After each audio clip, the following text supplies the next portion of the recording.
Director sir, கொஞ்சம் கூட மனசாட்சியே இல்லாம ஜோதிகா சூர்யா பாட்டை வந்து எப்படி டைரக்டர் யாஷிகா ஆனந்த் வச்சு எடுத்தீங்க? எங்க மேடம் இருக்கீங்க? இல்ல மேம், அவங்க யார் தெரியும்ல, பத்திரிகை உலகின் நயன்தாரா.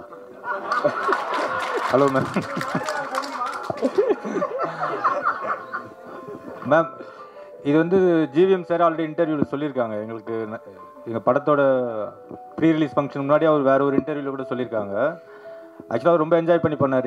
இது வந்து ஸ்க்ரீன் பிளேக்குள்ளே ஒரு சீக்வன்ஸ். இது ஆக்சுவலாக இது வெறும் காமெடிக்காக மட்டும் எடுக்கல, இது ஸ்க்ரீன் பிளேவாகவே இது தேவைப்படுது. ஸோ நாங்களே கொஞ்சம் ஹெசிடேட் பண்ணி தான் சார்கிட்ட கேட்டோம். பட் அவர் ரொம்ப ஸ்போர்ட்டிவாக இது பண்ணி தான் அவன் நல்லா இருக்குது இது அப்படின்னு சொல்லி பண்ணார். நீங்கள் தேட்டரில் பாருங்கள், பார்த்தீங்கன்னா உங்களுக்கு எதுக்காக பண்ணுன்றது ரிவீல் ஆகும் கண்டிப்பாக. Sir congratulations.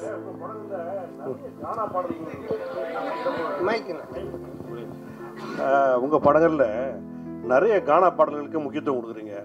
அதுக்கு என்ன காரணம்? அதுக்கு இந்த ஹீரோக்களில் நீங்கள் ஹீரோவாக ஆகிட்டீங்க, அந்த மாதிரி இந்த இன்ட்ரோடக்ஷன் சாங்ஸு அந்த மாதிரிலாம் நீங்கள் இம்பார்ட்டன்ஸ் கொடுக்காம மெயினாக கானா பாடலுக்கு முக்கியத்துவம் கொடுக்குறதுக்கு என்ன காரணம்?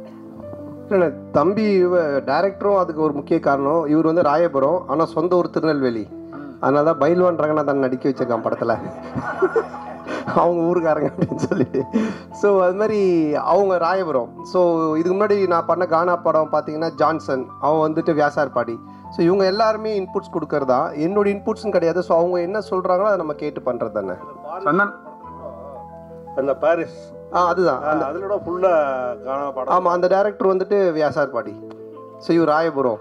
இன்னும் நான் வந்துட்டு இது மின்ட்டு தாண்டவே இல்லை. சந்தானம் சார் ஒரு நிமிஷம். மணி சார், எப்போதுமே எல்லாருமே நிறைய வசூல் வரணும், திருப்பதியிலவே வந்து நம்ம வந்து சாமி கும்பிடணும் அப்படிம்பாங்க. இந்த படத்தில் நீங்கள் திருப்பதி கோவிந்தாவை கிண்டல் பண்ணியிருக்கீங்கன்னு சேலத்தில் வந்து நிறைய வக்கீல்கள் வந்து புகார் கொடுத்துருக்காங்க. அந்த கோவிந்தா கோவிந்தா பாட்டு வந்து உண்மையிலே கடவுளை கிண்டல் பண்ணியிருக்குதா? அவங்களுக்கு என்ன பதில்? அதானே, இல்லை அது வந்து கிண்டல் கிடையாது. அதாவது நிறைய பேர் நிறைய விஷயங்கள் சொல்லுவாங்க, ஓகேங்களா. இப்போ பார்க்குறவங்க எல்லாரும் அவங்களோட சஜஷன் சொல்லுவாங்க, இது சரியில்லை, அது மாற்றணும், இது பண்ணணுன்ட்டு. பட் அது எல்லாத்தையும் நம்ம எடுத்துக்க முடியாது, அப்படி வாழவும் முடியாது. கோர்ட் என்ன சொல்லுது, அப்புறம் சென்சார் சர்டிஃபிகேட், அவங்க சில ரூல்ஸ் அண்ட் ரெகுலேஷன்ஸ் வச்சுருக்காங்க. அவங்க சொல்கிறது மட்டும்தான் தமிழ் சினிமாவில் பண்ண முடியும். ஒரு கோர்ட் சொல்கிறதா நம்ம செய்ய முடியும். போகிறவங்க வரவங்க சொல்கிறதெல்லாம் நம்ம கேட்டு எதுவும் செய்ய முடியாது. ஆமாம், சென்சாரில் வந்து அவங்க பார்த்துட்டு என்ன கரெக்ஷனாக சொல்லியிருக்காங்க, அதையும் நாங்கள் பண்ணியிருக்கோம். ஸோ அதனால் கரெக்டான ஒரு விஷயம்னா அது ஒன்று சட்டம், கோர்ட், இல்லைன்னா சினிமாவுக்கு சென்சார். இதை தவிர போகிறவங்க வரவங்கலாம் சொல்கிறாங்க, நம்ம என்ன பண்ண முடியும்? அது அவங்களோட கருத்து. சந்தானம் சார். ஆமாம், அதில் நீங்கள் இப்போ பார்த்தீங்க அந்த பாட்டில் வந்துட்டு அந்த பாட்டு வரும், நடுவில் இவனோட கேரக்டரை பற்றி வரும். ஆனால் இதுக்கும் அந்த பாட்டுக்கும் சம்மந்தம் இருக்காது. இப்போ நம்ம பெருமாளை பற்றியோ இல்லை கோவிந்தாவை பற்றியோ நம்ம கிண்டலாக பண்ணி தான் சொல்லலாம். அது எனக்கு வந்து நான் வந்து திருப்பதிக்கு போய் இப்போ இந்த ரிலீஸ் பண்ணி கூட நாங்கள் போகிறோம். நாங்கள் வந்து வருஷம் எல்லா படத்துக்குமே நானும் ஆனந்தம் கீழே இருந்து மேலே நடந்தே போவோம். இப்போ இந்த தடவையும் போகிறோம். நான் பெருமாளுடைய பக்தர், எனக்கு பெருமாள் ரிலீஸ் பண்ணி நான் போய் வேண்டிப்பேன். அவருடைய பாட்டு ஃபஸ்ட்டு வரணுன்றது என்னுடைய ஒரு ஆசையாக இருந்துச்சு. அதை தான் நம்ம வச்சுருக்கோமே தவிர. ரெண்டாவது உங்களுக்கு தெரியும், நான் வந்துட்டு கடவுள் நம்பிக்கை உடையவன். இன்றைக்கி டிஷர்ட் கரு போட்டுக்கிறனால கேட்குறீங்களா? ஸோ அதனால் நான் வந்து கடவுளை கிண்டல் பண்ணியோ கடவுள் இது பண்ணலாம் இது பண்ணவே மாட்டேன். அது உங்கள் எல்லாருக்குமே தெரிஞ்ச விஷயம். அதனால் அது வந்து என்னுடைய மன திருப்திக்காக வச்சது, அதுவும் சரியான முறையில் இருக்குது. சந்தானம் சார், சந்தானம், நீங்கள் தமிழ் படைப்பாளி, பாட்டாளி, நல்ல தமிழ் பேர் வச்சிருக்கலாமே. இதுக்கான ஆக்சுவலாக வந்துட்டு இது தில்லுக்கு துட்டு 1லேருந்து ஆரம்பித்த சீக்வல்னு. இது தில்லுக்கு துட்டு 1, தில்லுக்கு துட்டு 2, அதுக்கப்புறம் டிடி ரிட்டர்ன்ஸ். ஸோ இப்படி எல்லாமே அதில் வந்ததுனால அதனுடைய சாயல் இருந்தால் ஈஸியாக ஆடியன்ஸ் கொஞ்சம் ரீச் ஆகும் அப்படின்றதுக்காக தானே தவிர, இல்லைன்னா நீங்கள் சொன்ன மாதிரி இப்போ நம்ம நல்ல ஒரு தமிழ் பேர் இதுக்கப்புறம் வைக்கலான்னு. சந்தானம் சார், இங்கே உங்களுக்கு சொல்லுங்க. இப்போ ஒரு வாரமாக வந்து எல்லையில் வந்து பதற்றம் இருக்கு, எதிர்பாராத பல நிகழ்வுகள் நடந்திருக்கு. இந்த நிகழ்வுகளால் சில படங்கள் ரிலீஸ் ஆன படங்களை வந்து நிறுத்திட்டு புஷ் டேட்ஸ் ஆல்சோ. பலர் வந்து ரிலீஸ் பண்ணலான்றதை வந்து புஷ் பண்ணுறதுக்கான முயற்சி எடுத்திருக்காங்க. உங்களுக்கு அந்த மாதிரி ஏதாவது அன்சர்டனிட்டிஸ் இருந்ததா? போன வாரம் ஏதாவது மாற்றுதல் பிளான் பண்ணியிருந்தீங்களா? என்ன? ஆமாம், நிச்சயமாக இருந்துச்சு. அது நான் ப்ரொடியூசர் ஆர்யாட்டையும் நான் வந்து டிஸ்கஸ் பண்ணோம். ஆர்யாவும் பேசிகிட்டு இருந்தாங்க. ஆனால் அதுக்கப்புறம் அது நல்ல முறையில் கடவுள் அருளால் சுமூகமாக அது இப்போ முடிஞ்சு ட்ரம்ப் அந்த ஒரு ட்வீட் பண்ணதுக்கு அப்புறமா அவர் சொன்னதுக்கு அப்புறமா இப்போது சால்வ் ஆனதுனால சரி ஓகே அகைன் நம்ம வந்துட்டு ப்ரொசீட் பண்ணலாம் அப்படின்ற ஸ்டெப் தான் எடுத்திருக்கோம். மேபி பதட்டமாக இருக்குது, இன்னும் மோசமாக போயிட்டு இருக்குன்னா நிச்சயமாக நாங்களும் அதை எல்லாமே இது எல்லாத்தையுமே ஸ்டாப் பண்ணலான்னு அவர்கிட்டே சொன்னோம். நிக்கில் முருகன்கிட்டே நாங்கள் என்ன சொன்னோம்னா, இல்லை சார் நம்ம ப்ரெஸ் இதெல்லாம் ஸ்டாப் பண்ணிடலாமா இன்னும், அப்புறம் மார்னிங் அந்த ஒரு நியூஸ் பார்த்துட்டு தான் அதுக்கப்புறம் சரி நம்ம ப்ரொசீட் பண்ணலான்னு பண்ணோம். சரி சரி சார் கார்த்திக் சார் நீங்கள் வாங்க கேளுங்க அதான் கேளுங்க விடுங்க சொல்லுங்க. அந்த மிலிட்ரி வீரர்களுக்கு நன்றி தெரிவிக்கிற விதமாக தான் 2 பேரும் மிலிட்ரி கெட்டப்ல வந்திருக்கீங்களா? ஓ அவர் எவ்வளோ காமெடியாக ஜாலியாக கேட்குறாரு. இல்லை ஆக்சுவலாக வந்து அவர் அந்த படம் அந்த மாதிரி அது என்னன்னு தெரியல எனக்கு, அவர் வச்சுட்டு இருக்காரு. நான் இந்த படத்தோட கண்டினியூஷனுக்காக அந்த மாதிரி கட் பண்ணியிருக்கேன். சார் கேமியோ ரோல் யாரும் பண்றீங்களா? இல்லை இப்போதைக்கு அந்த ஐடியா இல்லை, அப்படியே இருந்தாலும் இப்போ சொல்ல மாட்டோம் இல்லைங்களா? இல்லை இந்த படத்துல யாரும் இருக்காங்களா? இந்த படத்தில் அதான் அது இப்போ சொல்ல முடியாது அப்படியே இருந்தாலும், ஏன்னா படத்தில் ஒரு சர்ப்ரைஸ் எலமெண்ட்டாக தானே அது இருக்கும். ஆனால் அப்படின்னு எதுவும் இல்லை, அப்படி இருந்தாலும் சொல்ல மாட்டோம். டைரக்டர் சார், டைரக்டர் சார் இன்னொரு பைக் கொடுமா. போஸ்டரில் ஹீரோயினையும் கஸ்தூரி மேடத்தையும் காணாம என்ன காரணம்? இன்னைக்கு இது நிறைய போஸ்டர் டிசைன்ஸ் பண்ணோம் சார். ஸோ இதில் இன்னைக்கு 15th வந்துடும் சார் கஸ்தூரி மேடம் போஸ்டர். அவருக்கு பிரச்சனை அவருக்கு. டைரக்டர் அண்ட் சந்தானம் சார், இந்த படத்தில் வந்து பார்த்தீங்கன்னா போகிற போக்கில் நெல்சன் சாரையும் கலாச்சிட்டாரு, அப்படியே காக்கா காக்கா அந்த இது சீனியும் எடுத்திருக்கீங்க. ஸோ இது ரெண்டுமே ஒத்துக்கிட்டாங்களா? அதே போல் இந்த படம் முடிஞ்ச உடனே சந்தானம் சார் இந்த படத்துக்கு ரிவ்யூ பண்ணுவாரா? கண்டிப்பாக அவரே படத்தில் ரிவ்யூ தானே. இது யாரையும் கலாச்சி பண்ணல, இது ஒரு ஃபேண்டசி வேர்ல்டுக்குள்ளே ஒரு கிங்ஸ்லியாகவே இருக்கார். ஸோ அதை சொல்கிறதுக்கு ஒரே ஒரு பாயிண்ட்டு அவர் டேரக்டர் நெல்சன் தான். ஸோ அதனால தான் அதை மாதிரி ஒரு டைலாக் பண்ணோம். இல்லை அதுலேயே சொல்லியிருப்பாரு, டேய் நீ நெல்சன் படத்தை ப்ராடக்டரா, நெல்சன் ஒரே மாதிரி கொண்டு போவாரா, நீ ஏன்டா மாத்திர அப்படின்ற மாதிரி ஒரு இதை போட்டிருப்பாரு. அதனால தான் கேட்டோம். நெல்சன் எதுவும் இது அப்ஜெக்ஷன் தெரிவிக்கலையா? இல்லை இப்போ என்னென்னா ஒரு டேரக்டருக்குன்னு ஒரு ஸ்டைல் இருக்குது ஓகேங்களா. இப்போ வந்துட்டு இவர் படம்னா இந்த மாதிரி இருக்கும் அப்படின்ட்டு. ஸோ ஆனந்த் படம் அப்படின்னாலே நிறைய கொஞ்சம் கிண்டல் அந்த ஒரு சட்டையர் அண்ட் ஸ்பூஃப் இருக்கும். சில படத்தோடைய ரெஃபரன்ஸை வச்சு அவர் கிண்டல் அடிப்பார், அப்புறம் சில பேரோட கேரக்டர்ஸ் வச்சு பண்ணுவார். ஆனால் அது எல்லாமே ஒரு ஃப்ரெண்ட்ஷிப்பில் எல்லோரும் தெரிஞ்சவங்க, அவங்கக்கிட்ட எந்த ஒரு பாதிப்பும் வராதுன்னு தெரிகிறது மட்டும்தான் பண்ணுவோம், இல்லைன்னா அது பண்ணுறது கிடையாது சார். இப்போது நாங்கள் ஜாலியாக பேசிப்போம், ஆனால் இவர்கிட்ட பேசினா அது செட் ஆகாதுன்னா அதை நாங்கள் அவங்கள தொட மாட்டோம் சார். இப்போ நீங்கள் பார்க்கிங் காசு கோவிந்தா, டிக்கெட் காசு கோவிந்தான்னு சொல்லிட்டு ஒரு விஷயம் சொல்கிறீங்க. லேட்டஸ்ட்டாக ஒரு 2 மாதத்துக்கு முன்னாடி பார்த்தீங்கன்னா தேட்டரை விட்டு வெளியே வரும்போது பார்க்கிங் காசு வேஸ்ட்டு, பாப்கார்ன் காசு வேஸ்ட்டுன்னு சொல்லியிருக்கீங்க. எந்த படத்தை மென்ஷன் பண்ணி சொல்லியிருக்கீங்களா? இல்லை எந்த படத்தையும் மென்ஷன் பண்ணல. ஆடியன்ஸு மக்கள் டெய்லி என்ன பேசுகிறாங்க, டே டு டே அவங்க என்ன கரண்ட் சுச்சுவேஷனில் இருக்காங்கன்றதை பார்த்துட்டு அதை எடுத்து நம்ம படத்தில் வைக்கிறோம். எப்பவுமே படம் அதுதானே, என்ன நடக்குதோ அதை நம்ம எடுத்து அது சினிமாவாக காட்டும்போது நல்ல ரீச் கிடைக்கும். ஆர்யா ப்ரொடியூசர் எல்லாம் சம்பளம் கரெக்டாக கொடுத்துட்டாரா? ஆர்யா கிட்ட கேட்குறீங்களா? சந்தானம் சாருக்கு சம்பளம் கேட்டது கொடுத்துட்டாரா? நான் கேட்டதை விட அதிகமாகவே கொடுத்துட்டாரு. அதாவது வந்துட்டு என்ன சொல்கிறது, அதான் நான் சொன்னேன் இல்லைங்களா, நாட் ஓன்லி இந்த படத்தோடைய சம்பளன்றது இல்லாமல் என்னுடைய என்ன உனக்கு தேவை, எங்கேயும் போய் டக்குன்னு ஒரு அட்வான்ஸ் எடுத்துகிட்டு வராங்கன்னு சொல்லிட்டு கை நீட்டாத, எங்கேயும் வாங்காத, நீ வந்து 1 இயர் ஃப்ரீயாக வேலை செய்யினாங்க. அதான் நான் சொன்னேன், வீட்டை விட இடிச்சாங்க, புது வீடே இப்போ கட்டியிருக்கேன், எல்லாம் காரணம் ஆர்யா பவன் தான் சார். இந்த படத்தில் ஆனால் சந்தானம் இந்த படத்தில் பார்த்தீங்கன்னா கவுண்டமணி சார் தான் ஒரு படங்கள்லாம் பார்த்தீங்கன்னா பேர் வைப்பார், கொயகா கச்சா மூஞ்சி, அனில் மூஞ்சி அந்த மாதிரிலாம். ஸோ நீங்கள் வந்து நிறைய பேருக்கு இப்போ இந்த படத்துலேயே பார்த்தீங்கன்னா கெளுத்தி, கெண்டை, குறவை மீன் அந்த மாதிரிலாம் வச்சுருக்கீங்க. ஸோ இது எப்படி உங்களுக்கு மாட்டுதா ஜிலேபி மூஞ்சிலாம் வந்து? இல்லையே, நான் இதில் யாருக்கும் பேர் வைக்கலையே. பாட்டு எழுதும்போது அந்த கெளுத்தி என்ன பண்ணுது? அவருடைய பேரே கெளுத்தி தான், ஒரிஜினல் நேமே கெளுத்தி, ஒரிஜினல் பேரே கெளுத்தி தான். எனக்கு கெளுத்தி இல்லை, நாங்கள் வைக்கல, அவங்க ஒரிஜினல் பேரே அதுதான் சார். உங்களுக்கு சூர்யா ஜோதிகா பாட்டு எடுக்கும்போது கௌதம் மேனன் வந்து என்ன சொன்னார், ஏன்னா அவர் படத்தையே ரீக்ரியேட் பண்ணியிருக்காரு. அதுவும் நீங்கள் தான் சொல்லணும், கிண்டல் பண்ணி நீங்கள் ரொம்ப எடுத்துக்க மாதிரி எடுத்துருக்கு. அது யாஷிகா ஆனந்த் கூட ஸ்லோ மோஷனில் கூட விட்டு அவர் ஒத்துக்கிட்டாரா இப்படி? இல்லைண்ணா, இப்போது அதான் நான் சொல்கிறேன், இப்போ நீங்கள் பார்க்குறது ஒரு ட்ரெய்லர் இந்த டீசர்லாம் என்னென்னா உங்களுக்கு படத்தை பார்க்கக்கூடிய ஒரு ஆர்வத்தை தூண்டுறதுக்காக நாங்கள் துண்டாக கட் பண்ணி வைப்போம். அவருடைய முன் கதை என்ன பின் கதை எதுவுமே தெரியாது. அப்போ அதை பார்க்கும்போது உங்களுக்கு ஒரு ஒரு என்ன சொல்கிறது, இது என்னவா இருக்கும், இது என்ன அப்படின்னு ஒரு கொஸ்டின் கேட்கலாம். அந்த ஒரு வைரலுக்காக தான் அதை பண்ணுறோம். பட் படமாக நீங்கள் பார்த்துட்டானுங்க அது ரொம்ப கிளியர் பிக்சரில் கரெக்டாக வரும். 1000 தான் சொல்லுங்கள், அந்த பாட்டை பார்க்கும்போது சூர்யா ஜோதியாவுக்கும் வராதா, சூர்யா ரசிகர்களுக்கும் வராதா? நீங்கள் எவ்வளோ கிண்டல் பண்ணியிருக்கீங்க? இல்லை, இது கிண்டலாகவே வராதுண்ணா. இப்போ என்னென்னா அவரு அந்த படத்தோடைய இயக்குனர், அவரு அதை பண்ணுறாரு, அது ஏன் பண்ணுறாரு, அதுக்கு ஒரு காரணம் இருக்குது. அந்த காரணத்தை சொல்லும்போது கண்டிப்பாக தப்பாக இருக்காது. நிறைய படத்தில் நிறைய ரெஃபரன்ஸ் வைக்கிறாங்க, அது கரெக்டாக அந்த கதையோட ஒத்து வந்தால் ஓகே. திடீர்னு துண்டா சும்மா வெறுப்பேற்றதாக வச்சோன்னா தப்பாக இருக்கும். அண்ணா உங்களுக்கு வந்து ஆர்யாவை ரொம்ப பிடிக்கும், இப்போ ப்ரொடியூசராக நல்லா பிடிச்சிருக்கா நண்பராக பிடிச்சிருக்கா? ஆர்யாவையா? இல்லை ரெண்டுமே தான். ஏன்னா நண்பனாக இருந்ததுனால தான் அந்த ப்ரொடியூசராக மாதிரி ரெண்டு பேருமே வந்துட்டு என்ன சொல்கிறது, ப்ரொடியூசராக இருக்கும்போது சில நேரத்தில் சண்டை வரும், நண்பனாக இருக்கும்போது சண்டை வராது, அடிக்கடி கோச்சிப்பான். அது மாதிரி வந்துட்டு இது நான் சொன்ன இது மாதிரி பண்ணவே இல்லை, இது பாரு இப்படி ஆயிடுச்சுன்னு. ஃபஸ்ட் டே ஷூட்டிங்கே கால் பண்ணி நான் வந்து உனக்கு காமெடி சூப்பர் ஸ்டார் நான் சும்மா தான் பேர் வச்சேன், நீ நிஜமாலே பண்ணிகிட்டு இருக்க அப்படின்னா. ஏன் என்னென்ன வேட்டையின் ஷூட்டிங்கில் எவ்வளோ செலவு தெரியுமா அப்படின்னா, தெரியாத மச்சான் என்னன்னா இவ்வளோ செலவு அப்படின்னா. நம்ம ஷூட்டிங்கில் எவ்வளோ செலவு தெரியுமா, எவ்வளோன்னா அதே செலவு, அதே 200 பேர், அதே இது. நான் உனக்கு காமெடி சூப்பர் ஸ்டார் பேர் வச்சா சூப்பர் ஸ்டாருக்கு இவ்வளோ நீ செலவு பண்ணுவியா அப்படின்னு சொல்லி கோச்சிக்கிட்டான். அப்புறம் நான் சொன்னேன் இல்லை மச்சா இது மாதிரி இதெல்லாம் தேவைப்படுது அப்படின்னு. ஸோ அதுக்கப்புறமா ரொம்ப சண்டை ஆகிடுச்சேன். டக்குன்னு நான் என்ன பண்ணுவேன்னா ஒரு நாள் ஈஷாக்கு போயிடுவேன். உடனே ஃபோன் அடிப்பான், அங்கே அடிச்சிட்டு இல்லை சத்குருட்ட காசு வாங்கி கொடு அப்படின்வான். ஏய் அவர் பேப்பராக காசு வாங்கி தர முடியும்னு. நீ அங்கே தானே போகிற, எனக்கு காசு வாங்கி கொடுத்துட்டு போ, அவர் பேர் போட்டு ப்ரொடியூசர் அப்படின்வான். சரி மச்சா வந்து. ஸோ ப்ரொடியூசர் ஆகும் மாதிரி இடி சண்டை வரும், நண்பனாக இருக்கும்போது எதுவுமே இருக்காது, ஃபுல்லாக ஜாலியாக தான். ஆமாம் கொஞ்சம் அடிக்கடி நடக்கும். சார் போன மேடையில் அவங்கள கடவுளாக பார்த்து காலில் உண்டாரு கூல் சுரேஷ், இந்த படத்தில் இருக்கிறாரா? காணும். இல்லை இந்த படத்தில் இல்லை, கடவுளை கொஞ்சம் அவருக்கு தரிசனத்தை கொஞ்சம் தள்ளி வச்சிருக்கோம்.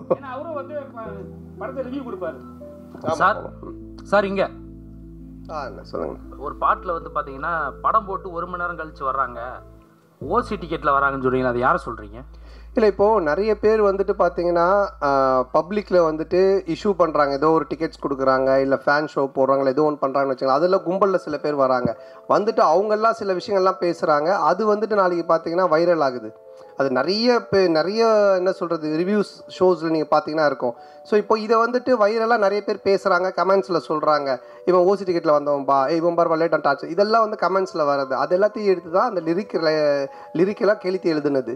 ஸோ எழுதும்போது நல்லா இருந்துச்சு, நாங்கள் கேட்டோம், இதெல்லாம் லைவில் இருக்குன்னா சரி ஓகே பண்ணிட்டோம். ஏன்னா நீங்கள் இந்த படத்தில் எப்படி ஓசி டிக்கெட் வாங்கி படம் பார்க்குறீங்களா இல்லை தேட்டரில் போய் வாங்கி படம் பார்க்குறீங்களா? நான் கொஞ்சம் ஓசி டிக்கெட் தான், ஏன்னா ரிவ்யூ பண்ணுறோம் இல்லைங்களா, அப்போ ரிவ்யூ பண்ணும்போது எங்களுக்கு ஒரு ஷோ போடுவாங்க, அப்போ போவேன், அதனால தான் என்ன வச்சு அதை கலாச்சி பண்ணியிருக்காங்க. ஆனால் சந்தானே இந்த வருஷம் பார்த்தீங்கன்னா உங்களுக்கு அதிகமாக உங்கள் நட்பு சைடில் வந்து இழப்புகள், 2 இழப்புகள், சேஷன்னா இன்னொன்று ஆண்டனி. ஸோ இந்த படத்தில் சேஷ் இருந்தால் எப்படி இருந்திருக்கும்? ஏன்னா இப்போ இல்லை. ஸோ ஒருவேளை சேஷுக்கான ஏதாவது சீக்வன்ஸ் ஏதாவது வச்சுருந்தீங்களா? அது இல்லாமல் டிடின்ற இதுக்கு வழக்கம் போயிட்டுருக்கு. இல்லை இருக்குது, அதாவது வந்து எங்கள் டீம் எல்லாருக்குமே தான் நாங்கள் எழுதுவோம், அதில் இருந்துச்சு. ஆனால் பட்டு காலத்தின் இது அவர் இல்லை, பட் எல்லாருக்குமே எங்கள் டீமில் எல்லாருமே வச்சு தான் எழுதுவோம். அண்ணா இப்போது கம்ஃபர்ட் ஜோனுன்னு ஒரு சில ஹீரோஸ் இருக்காங்க, அதே டேரக்டர் அதே டீமோட. இந்த ஹீரோஸ்க்கு வந்துட்டுனா உங்களோட டீம் பண்ணால் கரெக்டாக இருக்கும். இதை நீங்கள் எப்படி பார்க்குறீங்க? உங்களுக்கு இதே மாதிரியா ஃபஸ்ட்டு பார்ட் 1, இப்போ 2, இதுக்கு அப்புறம் 3 பண்ண போகிறேன்னு சொன்னீங்க. ஸோ இதை தாண்டி நீங்கள் சண்டானமாக ஒரு ஆக்டராக, இப்போவுமே ஆக்டராக இதை தாண்டி ஒரு லெவலுக்கு வர வாய்ப்பு இருக்கா? இல்லை இப்போ என்னென்னா படம் பார்த்தீங்கன்னா ஃபஸ்ட்டு மாதிரிலாம் ஒரு படம் பண்ணோம் டக்குன்னு இன்னொரு கதை அப்படின்லாம் கிடையாது. ஏன்னா இன்றைக்கி ஓப்பன் மீடியாவாகி போச்சு, ஓடிடி பிளாட்ஃபார்ம் வந்தோடனே ஹாலிவுட் படத்துலேருந்து எல்லா படங்களுமே ஆடியன்ஸ் எல்லாத்தையுமே பார்க்குறாங்க. ஸோ ஒரு டைரக்டரோட ட்ராவல் பண்ணி ஒன்று சிங்க் ஆகி ஒன்று வந்து செட் ஆகிறதுக்கு மினிமம் ஒரு 2-3 படம் ஆகுது. அதனால தான் டக்கு மாற்றி போக முடியல. ஏன்னா என்னுடைய சிங்க் அவருக்கு தெரியணும், அவருடைய சிங்க் எனக்கு தெரியணும், அதுக்காக தான் அந்த மாதிரி ட்ராவல் பண்ணுறமே தவிர மற்றபடி. சந்தனம் சார் இங்கே தான் திருப்பி ரைட் ஹியர். உங்களுடைய நட்பு வந்து சிம்புவோட வந்து எல்லாருக்கும் தெரிஞ்ச விஷயம். அண்ட் அவர் வந்து ஒரு ரிக்வெஸ்ட் வச்சுருக்காரு உங்ககிட்ட, நீங்கள் மறுபடியும் காமெடியனாகவும் படம் வந்து நடிக்கணும் அப்படின்ட்டு. அந்த ரிக்வெஸ்ட்டை எவ்வளோ தூரத்துக்கு நீங்கள் எடுத்துக்கிட்டு இருக்கீங்க? இனிமேல் சந்தானம் காமெடியானவும் அடிக்கடி படத்தில் பார்க்க முடியுமா? ஏன்னா உங்களுக்குன்னு ஒரு ஃபேன் பேஸ் இருக்குது, அந்த ஃபேன் பேஸ் நீங்கள் மறுபடியும் காமெடியன் ரோல்ஸும் பண்ணணும்னு எதிர்பார்க்குறாங்க. இல்லை அதுதான், இப்போ காமெடி ரோல்னால் நீங்கள் ஃபஸ்ட்டு பார்த்த சந்தானத்தை பார்க்க முடியாது, நிச்சயமாக அந்த மாதிரி ஒரு சந்தானம் இருக்காது. ஏன்னா அது இப்போவே ஆடியன்ஸுக்கு டிவியில் நிறைய ஷோஸில் நிறைய ஆதித்யா சேனல் சிரிப்பெல்லாம் பார்த்துட்டாங்க, நீங்களும் யூடியூப்பில் நிறைய பார்த்துருக்கீங்க. ஸோ புதுசாக ஒன்று பண்ணணும், அது எப்படி டிசைன் பண்ணி பண்ணணுன்றதை நானும் யோசிச்சுக்கிட்டு இருக்கேன். அண்டு எல்லா படத்துலையும் என்னால் பண்ணுவேனான்னு எனக்கு தெரியல. ஏன்னா எனக்கு ஆல்ரெடி கமிட் ஆகி ஹீரோவாக பண்ணக்கூடிய அட்வான்ஸ் கொடுத்து ஒரு 3-4 பேர் ஆல்ரெடி வெயிட்டிங்கில் இருக்காங்க. ஸோ அதுவும் நான் பண்ணணும். இப்போ அதுவே நான் ஒரு படத்தை திருப்பியும் அவங்களுக்கு ரிட்டர்ன் பண்ணிட்டு தான் எஸ்டிஆருக்காக அதை பண்ணுறேன். அவருக்கு அதை என்ன மாதிரி பண்ண முடியுன்றதை நான் இப்போ டிசைன் பண்ணிகிட்டு இருக்கோம். அதுக்கப்புறம் ஆர்யாவோட ஒரு கமிட்மெண்ட் இருக்குது, நான் வடக்குப்பட்டி ராமசாமிலே சொன்னேன் ஆர்யாவோட நான் பண்ணோம் அப்படின்ட்டு. ஸோ அந்த கமிட்மெண்ட்டும் போயிட்டுருக்கு. ஸோ அதுக்கும் பேசிகிட்டு இருந்தோம். பட் இவன் எப்போ பண்ணுவான்னு தெரியல, இவங்கிட்ட அப்படின்னா ஆர்யா கியூபுக்கே 1 வீக் ஆச்சு தான் அனுப்புனா அப்படின்னு சொன்னேன். ஸோ ஆனந்தம் ஒரு லைன் ஒன்று எழுதியிருக்கான் எங்கள் 2 பேரை வச்சு. அதில் ஒரு கேரக்டர் ஒன்று பண்ணலான் இருக்கோம். ஸோ பண்ணுவேன் கண்டிப்பாக, ஆனால் நிறைய பண்ணுவேனான்னு தெரியாது, பழசை பண்ண மாட்டேன் நிச்சயமா. ஆனால் இந்த கொஸ்டினோட தொடர்ச்சி தான் இது. சிம்பு சார் சொன்னார் தமிழ் சினிமாவில் காமெடி நடிகர்கள் குறைஞ்சிட்டாங்க, காமெடியும் கம்மியாகிடுச்சுன்னு சொல்கிறாங்க. அது எப்படி நீங்கள் பார்க்குறீங்க? அவர் சொன்னதுக்கு என்ன வந்து பார்க்குறீங்க, நான் எப்படி சொல்கிறேன்? இல்லை, ஏன்னா அவர் உங்களுக்கு தான் சொன்னார், நீங்களாம் வந்து ஆக்டர் ஆகி போயிட்டீங்க, ஹீரோ ஆகி போயிட்டீங்க, ஸோ வந்து தமிழ் சினிமாவில் காமெடி கம்மியாகிடுச்சுன்னு சொன்னார். இல்லை, என்கிட்ட அவர் பர்சனலாக சொல்ல வாங்க, பப்ளிக்காக எல்லார்கிட்டையும் சொன்னார். அப்போ நீங்கள் நடிக்க வாங்கன்னு கூப்பிட்டாரு, நான் அதுக்கு எஸ்ன்னு சொன்னேன். அதை நான் எப்படி சொல்ல முடியும்? ஆரியா சார், சார்பட்டா பயங்கர ஹிட்டு, பிளாக் பஸ்டர், செகண்டும் வரப்போகுதுன்றாங்க. அதில் நீங்கள் இருக்கீங்களா, இல்லை அடுத்த படத்துக்கு ப்ரொடியூசராக காலத்தில் இறங்க போகிறீங்களா சந்தானம் சாரை வச்சு? இல்லை, இப்போ சார்பட்டா வந்து ஆகஸ்ட்லேருந்து ஷூட்டிங், இப்போ பார்ட் 2. இப்போ வந்து வேட்டுவோம் ரஞ்சித் சார் அந்த படம் ஷூட்டிங் போயிட்டுருக்கு. ஸோ கண்டிப்பாக அது ஆகஸ்ட்லேருந்து பார்ட் 2 ஸ்டார்ட் பண்ணுறோம். சார், நீங்கள் ப்ரொடியூஸ் பண்ணதுக்கப்புறம் சந்தானம் சார் நீங்கள் சொன்ன மாதிரி கேட்க ஆரம்பிச்சாரா, இல்லை அவர் சொல்கிறது நீங்கள் கேட்க ஆரம்பிச்சிங்களா? ஏன்னா பாட்லேயே சொல்லியிருப்பாரு. இந்த படம் பொறுத்த வரைக்கும் என்ன, ப்ரொடியூசர்னு பேர் தான், பண்ணதெல்லாம் இவர் தான். ஏன்னா அதை நான் சொன்னல, ஃபஸ்ட் டே ஷூட்டிங் போய் அந்த செலவு லிஸ்ட் எடுத்து பார்த்தேன்.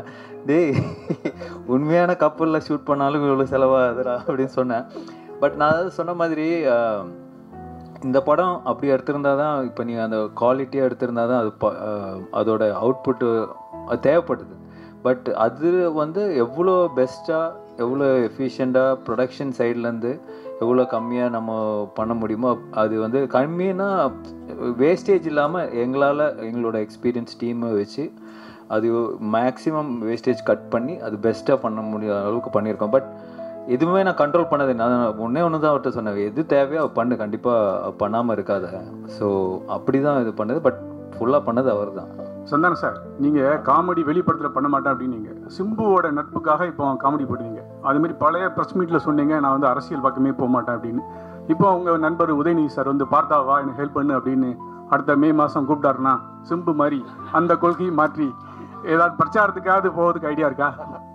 சரி, அரசியலை பொறுத்த வரைக்கும் சார், யார் கூப்பிட்டாலும் யார் இது பண்ணாலுமே ஒரு விஷயம் தான் நான் வந்து தெளிவாக சொல்கிறது என்னென்னா, நீங்கள் உழைச்சா உங்களுக்கு சாப்பாடு, நான் உழைச்சா எனக்கு சாப்பாடு, இதை தவிர வேறு எதுவுமே கிடையாது.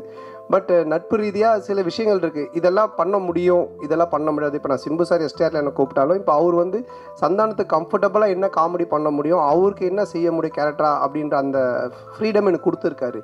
அதையே பழசு அதையே பண்ணணும் அப்படின்னு அவர் எனக்கு ஃபோர்ஸ் பண்ணல, இல்லை அந்த மாதிரி ஒன்று சொல்லலை. அது மாதிரி உதய் சார் கூப்பிட்டாலும் அதுக்குன்னு சில எனக்கு இந்த கம்ஃபர்டபுள் ஓகே, இதை நான் பண்ண முடியும், நான் வந்து சொல்ல முடியும், இதெல்லாம் எனக்கு ஓகேனா நான் நிச்சயமாக போய் பண்ணுவேன். சார் சந்தானம் சார், அடுத்த வாரம் பார்த்தீங்கன்னா நீங்கள் நடித்த படம், சூரி நடித்த படம், யோகி பாபு நடித்த படம், உங்களுக்குள்ளாரே ஒரு போட்டி வந்துடுச்சு. அது எப்படி பார்க்க? ஏன் மற்ற இன்னொருத்தர் விட்டுட்டிங்களே, டாம் க்ரூஸ், மிஷன் இம்பாசிபிள், அவரையும் சேர்த்துக்குங்க. ஏன் ஹாலிவுட்ல விட்டுட்டீங்க? அப்புறம் ஃபைனல் டெஸ்டினேஷன், அந்த ஹீரோ பேர் என்ன, ஹீரோயின் பேர் என்ன, பேர் தெரியல, அவங்களே சேர்த்துங்க. 5 பேர். தமிழ்நாட்டை விட்டு அதனால தெரியல. ஸோ அதனால் எல்லாரையும் சேர்த்துங்க, மொத்தமாக எல்லோரும் காம்படிஷன்னால எத்தனை படம் வந்தாலும் ஓடும் சார், நல்லா இருந்துச்சுன்னா. சார் ஆரியா சார், நீங்கள் இதில் ப்ரொடியூசராக மட்டும் ரோல் பண்ணுறீங்களா, இல்லை ஏதாவது ஒரு சின்ன கேமியோ ரோல்? இல்லை சார் ஒன்லி ப்ரொடியூசர் ரோல் மட்டும்தான். ஆனால் சந்தானே, என்னதான் படம் கஷ்டப்பட்டு எடுத்தாலும் ரிவ்யூவர் வந்துட்டு முதல் நாளே கிளியும் கிழிச்சு தொங்க விடுவாங்க. இதை எப்படி பார்க்குறீங்க? ஏன்னா ரொம்ப கஷ்டப்பட்டு எடுக்கிறோம் எல்லாருமே. ஸோ ஏதாவது மிஸ்டேக் வரும். இல்லை, அதை பார்க்கறத விட உங்கள் 2 பேர் தான் நான் பார்க்குறேன். மாற்றி ஏதாவது ஒரு பிரச்சனை பண்ணுன்ட்டு இந்த அன்னிக்கேள்வி இப்போ இந்த அன்னிக்கேள்வி 2 பேர் பண்ணுறத நான் நல்லா பார்த்துக்கிட்டு இருக்கேன். சரி, அப்படிலாம் கிடையாது. நல்ல படம் வந்தால் நல்லா இருக்குன்னு தான் சொல்கிறாங்க. ஓகேங்களா? ஸோ வந்துட்டு இப்போ இவர் ப்ளூ சட்டை மாறனே பார்த்தீங்கன்னா எல்லா படத்தையும் அவர் கழிவு ஊற்றுறதில்ல, நல்ல படத்தை நல்லா இருக்குன்னு தான் சொல்கிறாரு அவர். இந்த மாதிரி எல்லாம் நிறைய ரிவ்யூஸ் வந்து நல்லா இருக்கிற படத்தை நல்லா இருக்குன்னு சொல்கிறாங்க. அதனால் இது நல்லா இருந்துச்சுன்னா நல்லா இருக்குன்னு சொல்ல போகிறாங்க, அவ்வளோதான். தப்பு இருந்துச்சுன்னா நாங்கள் பார்த்துட்டு இது தப்பாக இருந்தால் உண்மையிலேயே நாங்கள் திருத்திக்க பார்ப்போம். தப்பு இல்லைன்னா அவர் அவர் ஏதோ சொல்கிறான்னு சொல்லிட்டு போவோம், அவ்வளோதான். ஆமாம் சார், தொடர்ந்து சந்தான சாருக்கே ஸ்கிரிப்ட் பண்ணிட்டு வந்துருக்கீங்க செகண்டு. அடுத்ததும் சந்தான சாருக்கே தான் லைன் சொல்லியிருக்கீங்கன்னு சொல்கிறாங்க. அடுத்து வெளியே வரதுக்கான வாய்ப்பு இருக்குமா? வேறு ஹீரோக்களுக்கு பண்ணுறதுக்கான வாய்ப்புகள்? இல்லை, கண்டிப்பாக பண்ணணும். அப்படி தான், அதுதான் ஃபஸ்ட்டு ஆர்யா சார் வச்சு ஒரு ரிஹர்சல் பார்க்கலான்னு. இல்லை, ஆர்யா சாருக்கு சொன்னாங்க முன்னாடியே, லைன் இருந்தால் சொல்லு, ரெடி பண்ணி சொல்லு அப்படின்னாங்க. ஸோ கண்டிப்பாக இது முடிஞ்சவொன்னே அடுத்து சாருக்கு தான். சந்தானம் சார், இந்த படத்தில் கஸ்தூரிக்கு வந்து நீங்கள் பையனாக நடிக்கீங்க, அவங்க அம்மாவா நடிக்காங்கன்னு ஒரே பேச்சாக இருக்குது. அது எப்படி யோசிச்சு பார்த்தீங்க? கஸ்தூரி அம்மாவா செட்டில் நீங்கள் அம்மா அம்மா அப்படின்னு கூப்பிடும்போது அவங்க ஃபீலிங் எப்படி இருந்தது? கஸ்தூரி மேடம் சார் கேட்க சொன்னாரா? நான் கேட்டால் வந்து ஏதாவது சொல்கிறாங்க, நீ கேளு. இல்லை, அதான் நீங்கள் இது படம் பார்த்தீங்கன்னா தெரியும். ஏன்னா வந்துட்டு அவங்களுடைய என்ன சொல்கிறது, அவங்கள வந்து அம்மாவாக கூப்பிட்டு அவங்கள வந்து பண்ண வைக்கணுன்றது எங்களுடைய வந்துட்டு மோட்டிவேஷனே கிடையாது. ஏன்னா இப்போ எனக்கு ஒரு அம்மானா அவங்களுக்கு ஒரு ஏஜ் குரூப் இருக்குது, அதை கூப்பிட்டு தான் பண்ணுவோம். பட் இது ஒரு ரீசன் இருக்குது கதையில் அப்படின்றது தான் நாங்கள் எக்ஸ்பிளைன் பண்ணோம். அதை கேட்டுட்டு அவங்களுக்கு ரொம்ப பிடிச்சி போச்சு. ஸோ அதனால தான் அவங்க அதை பண்ணாங்க. நீங்கள் படம் பார்க்கும்போது நீங்கள் கண்டிப்பாக கஸ்தூரி மேடமோட ஃபேனாக தான் இருப்பீங்க. அதனால் வந்துட்டு நிச்சயமாக அவங்களுக்காக 2 தடவை பார்ப்பீங்க. டேரக்டர் சார், அது மாதிரி அன்னைக்கு சந்தானம் சார் அந்த ஆடியோ ரிலீஸில் பேசுகிறப்ப அவருக்கு புக் காமெடி இருக்குது, முட்டராஜனுக்கு எலி காமெடி இருக்குது. சந்தானம் சாருக்கு என்னெல்லாம் காமெடி இருக்குது படத்தில்? சந்தானம் சார் தான் இந்த காமெடியோட ஃப்ளோவே டேக் ஓவர் பண்ணுறவர். டோட்டலாக உங்களுக்கு ஓப்பனிங் படம் ஆரம்பித்ததுலேருந்து இந்த படத்தில் தான் சொன்னேன், ஓஜி சாண்டா ரிட்டர்ன்ஸ்ன்ற மாதிரி. ஏன்னா ஓவரால் இந்த படத்தையே கேரி ஓவர் பண்ணுறது சந்தானம் சார் தான். அவரோட ஸ்க்ரீன் ப்ரெசன்ஸ்லேருந்து அவரோட லுக்கு, அவரோட பாடி லாங்குவேஜ் ரொம்ப ஃப்ரெஷ்ஷாக இருக்கும். உங்களுக்கு பார்க்கும் போது ஆடியன்ஸ்க்கும் சரி, எனக்கு அதான் எப்பயுமே சொல்லுவேன், எனக்கு ரொம்ப பிடிச்சது பார்த்தா காட்டுப்பூச்சி அந்த மாதிரி கேரக்டர்ஸ் பண்ணணுன்னு. ஸோ அதை பிரேக் பண்ணுவான் இந்த கிசா 47. கண்டிப்பாக என்ஜாய் பண்ணுவீங்க சார். சந்தானம் சார், இந்த டிடி பிரச்சனை உங்களை விட்டு போகவே மாட்டுது. இந்த டிடி பிரச்சனைக்கு ஏதாவது தீர்வு இருக்கா? ஏன்னா உங்களுக்குள்ளேயே தான் நடந்துட்டு இருக்குன்னு ஒரு வார் போயிட்டுருக்கு அப்படின்றாங்க. இல்லை, அது வந்துட்டு என்ன சொல்கிறது, ஒரு படம் ரிலீஸ் ஆகும்போது இப்போ பல பிரச்சனைகள் வரும். இப்போ அண்ணன் கேட்டாங்க தெரியல, சாங்கை பற்றி, டிடியை பற்றி வரும், அதை பற்றி வரும், போஸ்டரை பற்றி வரும். இது வந்து யூஸ்வலாக சினிமா நம்ம பண்ணும்போது எல்லாமே வரும். பட் ஒன்றே தான், எதுவுமே சட்ட ரீதியாக கோர்ட் மூலமாக ஒரு விஷயம் ஆனால் மட்டும்தான் அது பிரச்சனை. இல்லைன்னா மற்றெல்லாம் சும்மா வாய் பேச்சு. இப்போ நீங்கள் கூட 10 வார்த்தை கேட்கலாம். ஏன்னா நீங்களும் பிளாக் டிஷர்ட், நானும் பிளாக் டிஷர்ட், எது என்ன மாதிரி போட்டுவீங்க கூட கேட்கலாம். பார்த்தீங்களா, கைட்டிட்டு வெறும் உடம்போட எப்போ முடியும் நீங்கள் வீட்டுக்கு? ஸோ அந்த மாதிரி தான் அது. சட்ட ரீதியாக என்னவோ அதுக்கு பதிலாக ஆன்சர் சொல்ல முடியும்.